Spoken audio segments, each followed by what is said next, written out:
কলকাতা মুক্তি পেয়েছি, কলকাতা মুক্তি পেয়েছি আমরা। একদম আমরা কোনো অন্যায় করিনি, কোনো কিছু করিনি। যেভাবে রাত্রি বলি হয়েছিলাম, যেভাবে বলি হয়েছে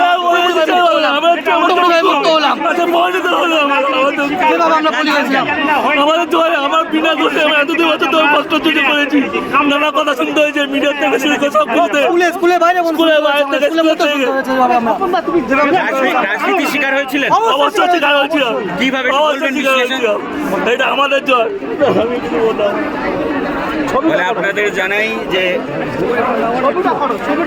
দেখতে পাচ্ছেন যে ক্যান্ডিডেটরা যারা চাকরি হারিয়েছিলেন এবং কলকাতা হাইকোর্টের নির্দেশে সে অর্থে আবারও তারা তাদের চাকরি ফিরে পেলেন, তাদের মধ্যে অনেক প্রশ্ন, অনেক জিজ্ঞাসা। সেই জায়গা থেকে কোথাও না কোথাও আবেগ তাড়িত হয়ে তারা পড়ছেন, কাঁদছেন, আনন্দ অশ্রু তারা বলছেন এবং একে অপরের সঙ্গে কিন্তু এই যে রায়টা সেটা কিন্তু ভাগ করে নিচ্ছেন এবং তাদের মুখে একটাই বক্তব্য যে কোথাও না কোথাও তারা রাজনৈতিক চক্রান্তের শিকার। কি বলবেন? একটা কলঙ্কিত লোকের একটা কলঙ্কযুক্ত রায় থেকে আমরা আজকে কলঙ্কমুক্ত হলাম। আর কি বলবো, আমাদের রাজনৈতিক শিকার হয়েছিলেন বলছেন কেন? অবশ্যই রাজনৈতিক, আমরা কোনো রাজনীতির সাথে যুক্ত না, আমরা সাধারণ টিচার, কষ্ট করে পড়াশোনা করে চাকরিটা পেয়েছি।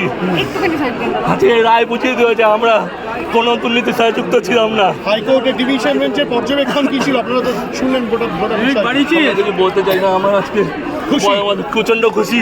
আজকে আমার সবাই খুশি, আমার সবাই খুশি। আপনার নাম? আমার নাম সুমন মিত্র। আপনি কোথায় স্কুল? আমি চাইতে প্রাইমারি স্কুলের টিচার।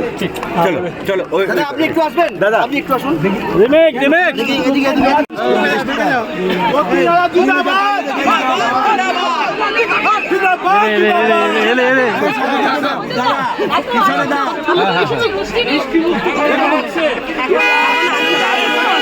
এতদিন পর জিতেছি, এটা আমাদের কাছে একটা গর্বের বিষয় অবশ্যই, এবং আমরা যে যোগ্য শিক্ষক সেটা আমরা প্রমাণ করতে পেরেছি, এটা আমাদের কাছে সবথেকে বড় জয়।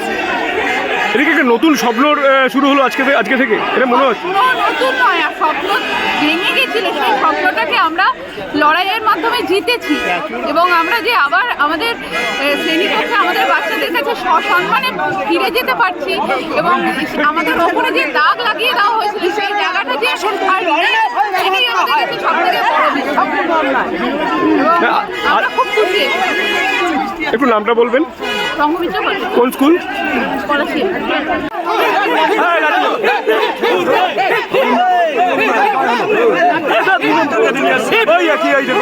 আমি কেন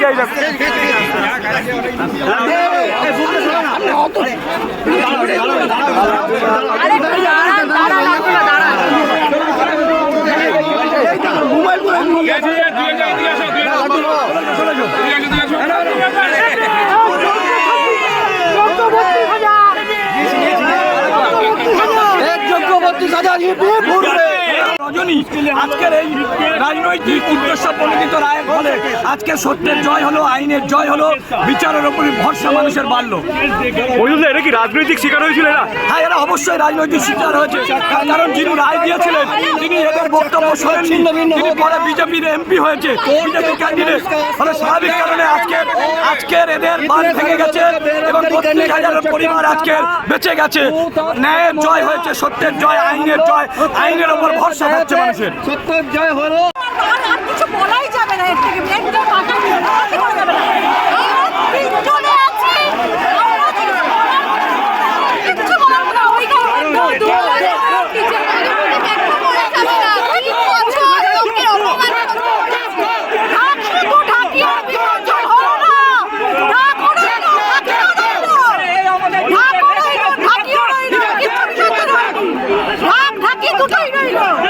যে কলঙ্কের দাগ নিয়েছিলেন আজকে কি মুক্ত হলেন?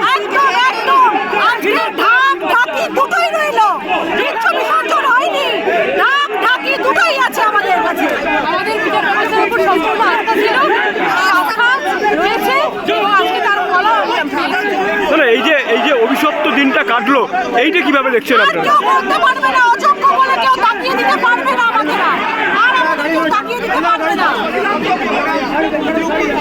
এটাই প্রমাণ করলো যে আমরা যোগ্য।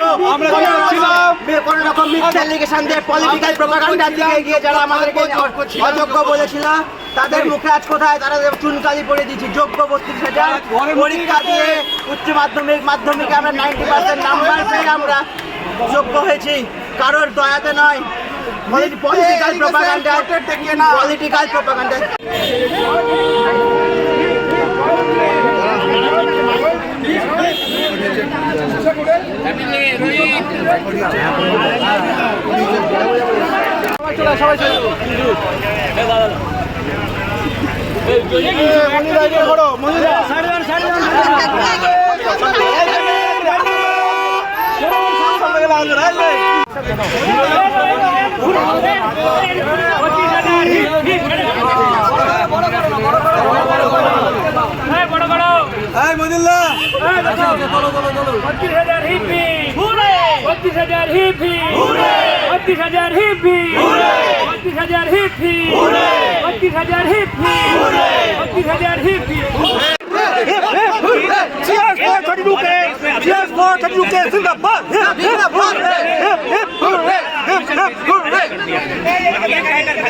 একটু বেশি করে উল্লাস হোক।